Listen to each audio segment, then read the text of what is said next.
Welcome to Benares. My name is Lindsay, and I'm here this afternoon to share a special Christmas treat with you.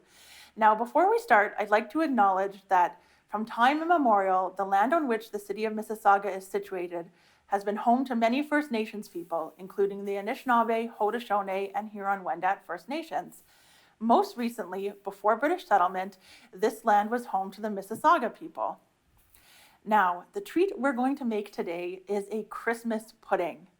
Not a North American style pudding, which is the delicious soft chocolate or vanilla pudding, but a steamed cake.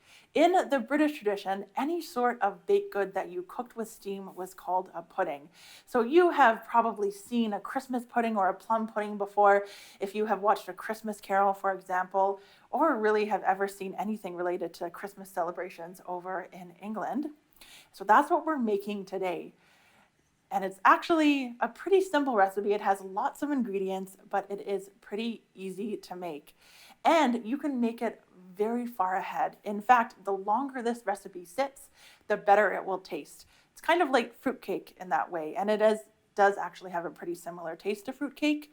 But I think this is a little more delicious than fruitcake, to be honest. So what we're going to do first is we're going to start by mixing all of our dry ingredients in one big bowl here. So we're going to start with half a cup of flour,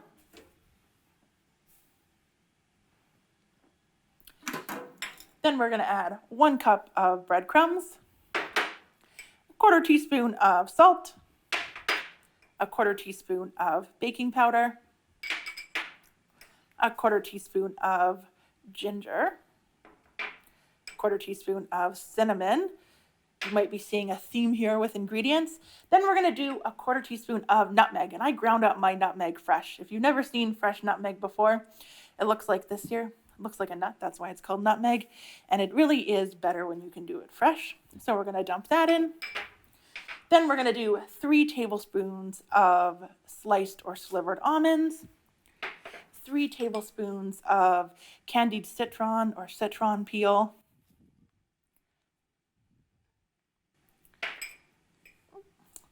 we're going to do the zest from 1 orange, the zest from 1 lemon. And it's too bad you guys can't smell this because I got to tell you, it smells really good with all this citrus. Then we're going to add in 1 cup of beef suet. Now, this ingredient is something that we're not as used to cooking here in Canada. But you can buy it at the grocery store. Sometimes it comes in pellets like this, and other times it will come as a powder. Either one will work fine. And we're just going to do half a cup of suet in there. And it's what we're using as a fat. So instead of butter or oil, it's traditional to use it in a Christmas pudding. Next, we're going to add 1.5 cups of raisins in here. And this is really what makes this dessert hard for some people. If you don't like raisins in baked goods, you're not going to like this. I'm sorry. You might have to avoid the Christmas pudding. But if you like raisins and baked goods, you're really going to enjoy it. Now we're going to add our sweetener. It is a whole cup of dark brown sugar. And we're going to add a grated apple. Now you don't even need to peel the apple. You can just grate it, peel and all, and you're going to use a cheese grater to do that. So now that's all of our dry ingredients. We're just going to give it a quick mix in the bowl here.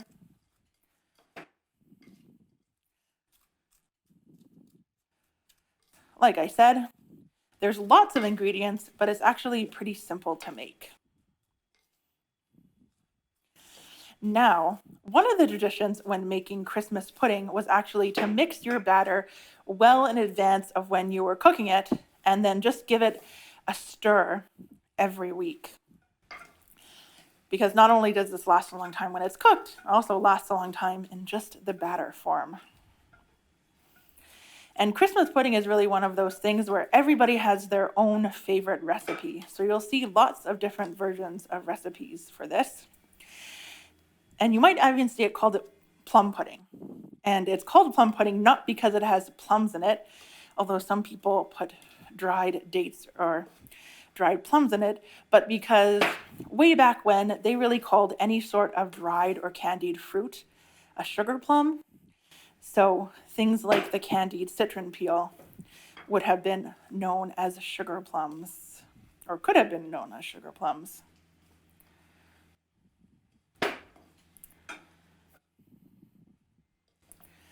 Just want to get everything incorporated nicely,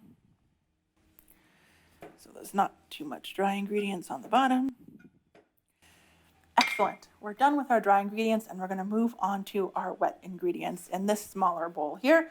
So the first thing we're going to do is we're going to crack in 2 eggs. And you're going to use just 2 large eggs for this.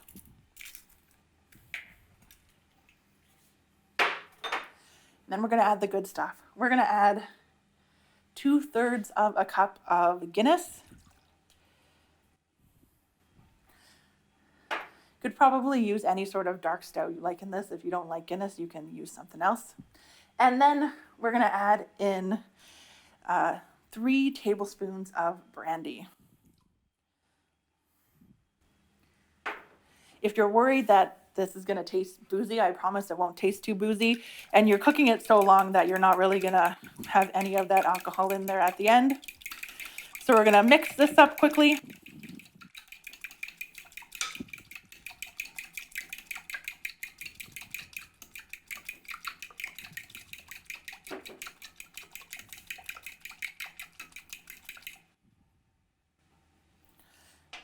Then we're just going to pour the wet ingredients into the dry ingredients. Put that there. And give it a mix. Make sure all the dry ingredients are incorporated. So you can see right now that it is quite loose, which is what it's supposed to look like. So now that we've mixed that all in, what you're going to do now is you're going to let this sit at least 2 hours, although it really will do better if you let it sit for a full day overnight in the fridge. You can even let it sit up to a week in the fridge like this. It's not going to go bad. The longer it sits, the more the flavors absorb, the better the pudding is going to taste in the end. And when you go to take this out of the fridge the next day, you're going to see that a lot of the liquid has absorbed and it's more like a thicker cake or cookie batter, which is what you want. Now, because we don't want to make you wait on camera for a whole day while this sets, we've actually already have a pudding ready to go that's steaming on the wood stove behind me. I'm going to show you how you would add your batter to a pudding tin once it's ready.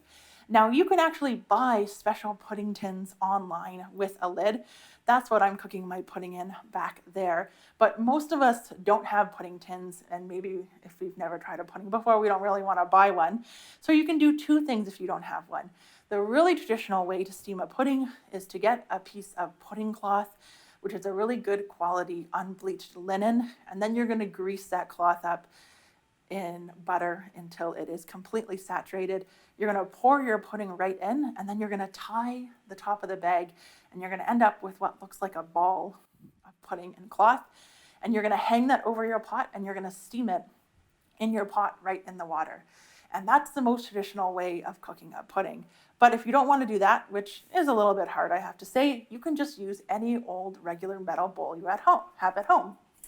So a bowl just like this, and this is a good size for the batter you have. So the first thing you're going to do to get this bowl ready is you're going to grease it. And to do that, we're going to use some butter. And this is the case where the better greased it is, the better your pudding is going to come out. So don't hold back on the butter. See, I have a pretty good chunk. I find it easier to use my hands for this. You can use a piece of parchment paper though, if you don't want to get messy. But I think cooking is really the best excuse to get messy.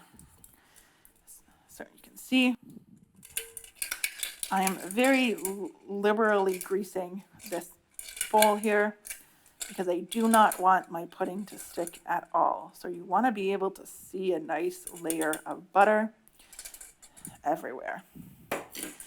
Now, once your bowl is greased, you would pour your prepared batter right into this bowl. It would go to about the top, and then you're going to put a top on it. So to do that, you're going to use a piece of parchment paper. Before you get your bowl ready, you're going to want to cut it out so it fits on top. And this, again, we're going to want to grease liberally on one side. And we'll just get messy here. It's the easiest way. So I'm going to cover this parchment with butter. And then once your pudding batter was inside of here, and you know what, we'll just put the batter in now because it can actually sit in the grease tin overnight. We've done that before here without any issues.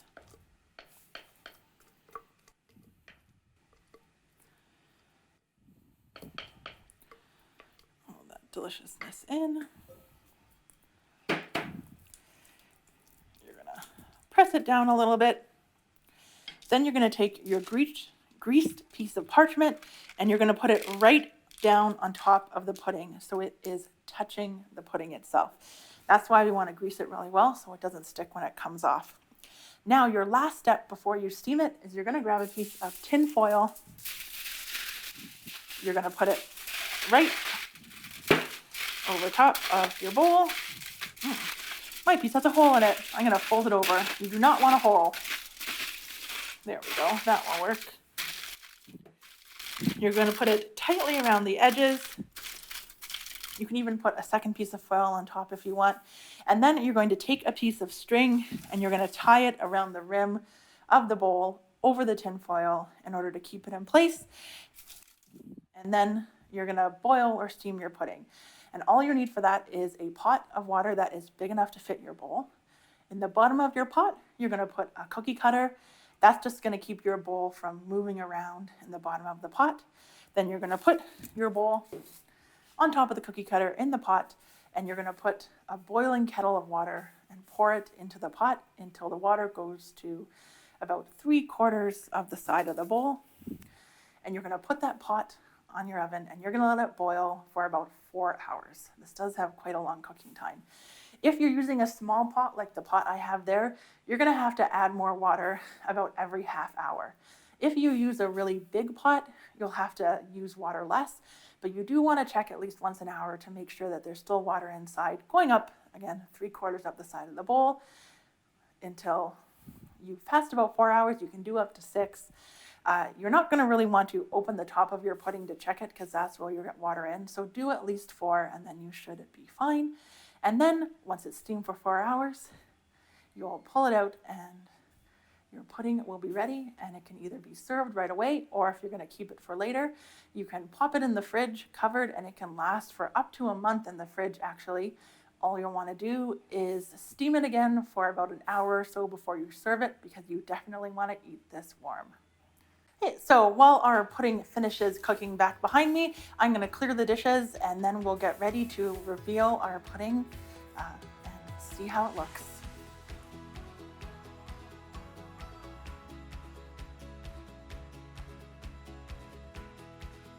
So now that our pudding has been boiling on the wood stove for about 4 hours, it is ready to take it out of its pudding mold.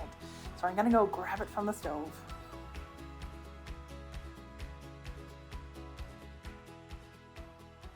Okay, let's pull off the lid. We can see the steam coming out. That's always a good sign.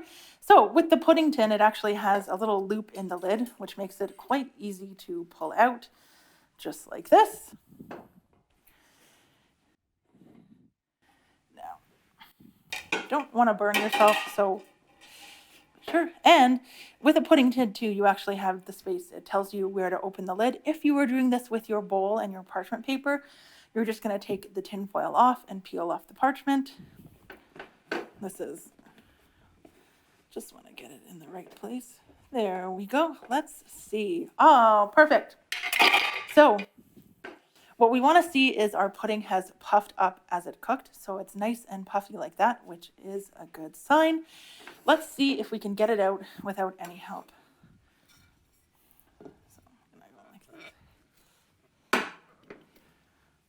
Give it a little shake. It came out. It's always exciting when it comes out on the first try, and that's why you want to grease it generously. So you can see a perfectly steamed Christmas pudding, and this would normally be served with some sort of sauce if you like, a brandy sauce or a hard sauce. This is also the type of dessert that sometimes comes to the table lit aflame. And if you were doing that, then what you would do is you would basically just cover it in brandy and then put a match on it before you carry it out to the table. And you would have a flaming Christmas pudding, which is also a tradition. So there you go, a delicious Christmas pudding to enjoy. Thank you so much for being with me in Benares this afternoon.